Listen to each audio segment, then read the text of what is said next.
Look याचा 8 अध्याय 48 वचन. तुझ्या विश्वासाने तुला बरे केले आहे, शांतीने जा. यस, आमेन. जय ख्रिस्त सर्वांना. कशी आहे माझी यूट्यूब फॅमिली? मी आशा करते तुम्ही सर्वजण सुरक्षित आणि आशीर्वादित असाल येशू मसीहाच्या सामर्थ्य नावाने.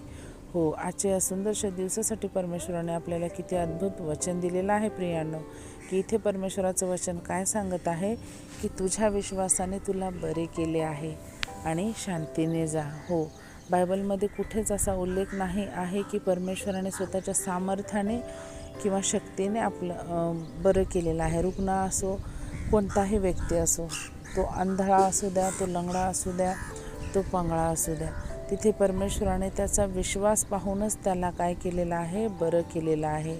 आणि परमेश्वर म्हणतो की तुझा विश्वास जितका मोठा त्याचं प्रतिफळ हे तितकंच मोठं असणार आहे आणि तुझ्या विश्वासानेच तुला बरे केले आहे. जेव्हा 12 वर्षाची रक्तस्रावी स्त्री जी असते ती खूप त्रासात असते, पण ती काय करते की सगळे पर्याय करून ती थकलेली असते आणि शेवटचा पर्याय म्हणून तिने काय केलेलं असतं की मी फक्त आणि फक्त परमेश्वराच्या वस्त्रालाच स्पर्श करणार, कारण तो पवित्र आणि अतिपवित्र असा परमेश्वर आहे.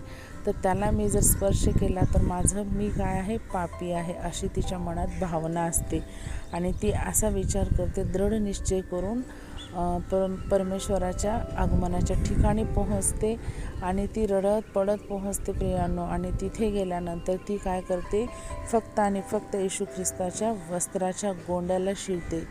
तर तिथे सुद्धा परमेश्वराचं सामर्थ्य हे कार्य करतं. आणि का असं होतं, तर तिथे तिचा विश्वास हा खूप दृढ असतो आणि त्यामुळे परमेश्वर तिला काय म्हणतो की तुझ्या विश्वासाने तुला बरे केले आहे आणि काय, शांतीने जा. यस, आमेन. शांतीचा दूत आहे येशू ख्रिस्त. हा आपला शांतीचा परमेश्वर आहे, राजा आहे आणि तो आपल्याला शांती देणार आहे. तर जे काही आपल्या अडचणी आहेत त्या आपण परमेश्वरापुढे मांडल्या पाहिजेत प्रियांनो, आणि परमेश्वर आपल्याला त्यातनं शांती समाधान देतो. हे जग आपल्याला काहीही देऊ शकत नाही, पण परमेश्वर आपल्याला शांती देणारा बाप आहे. तर आपण परमेश्वराकडे मागणं तितकंच महत्त्वाचं आहे. त्यामुळे ह्या वचनासाठी आपण परमेश्वराला धन्यवाद करूया आणि आपण छोटीशी प्रार्थना करूया. Hallelujah, hallelujah. आकाश पृथ्वीच्या निर्माणकर्त्या बाप्पा, तुझ्या नावाला कोटी कोटी धन्यवाद देते माझ्या राजा. ह्या दिवसासाठी, ह्या जीवनासाठी आणि ह्या वचनासाठी तुला धन्यवाद देते माझ्या बाप्पा. हो परमेश्वरा, किती अद्भुत वचन दिलं आहेस माझ्या राजा, की आमचा विश्वास जितका मोठा तितकं तू कार्य करणार आहेस बाप्पा. आणि आम्हाला तू शांतीसुद्धा देणारा माझा बाप आहेस, माझा राज्य आहेस. हो परमेश्वरा, हे जग आम्हाला शांती देऊ शकत नाही बाप्पा, जसे तुम्ही देता माझ्या राज्या. हो परमेश्वरा, जे कोणी माझे बहीण भाऊ आज अशांत असतील, परेशान असतील, त्यांच्यापर्यंत हे वचन नक्की पोहोचण्यास सहायताने मदत करा माझ्या बाप्पा.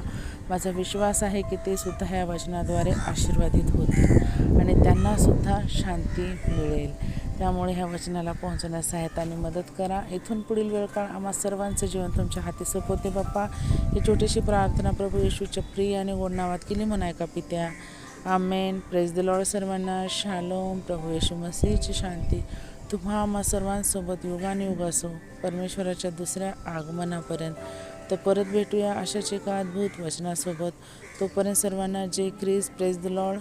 Shalom and thank you so much.